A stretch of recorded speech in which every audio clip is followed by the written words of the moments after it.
আসসালামু আলাইকুম রহমতুল্লাহ। আশা করি আল্লাহ পাকের রহমতে ভালো আছেন। আজকের ভিডিওতে আলোচনা করব দোয়া কবুলের আলামত।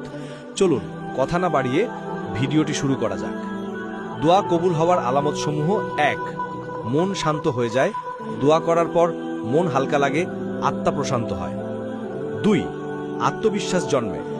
মনে দৃঢ় বিশ্বাস আসে যে আল্লাহ আমার দোয়া কবুল করেছেন। ৩. পাপ থেকে দূরে থাকার তৌফিক হয়। দোয়ার পর ভালো কাজের আগ্রহ বাড়ে, গুনাহা ছাড়ার ইচ্ছা জাগে। ৪. সুযোগ সুবিধা বা সমাধান সহজ হয়ে আসে, যেটা চাওয়া হয়েছিল তার পথ খুলে যেতে থাকে। ৫. আল্লাহর প্রতি ভালোবাসা ও ভরসা বেড়ে যায়। দোয়ার মাধ্যমে আল্লাহর সঙ্গে সম্পর্ক দৃঢ় হয়। ৬. দুশ্চিন্তা দূর হয়।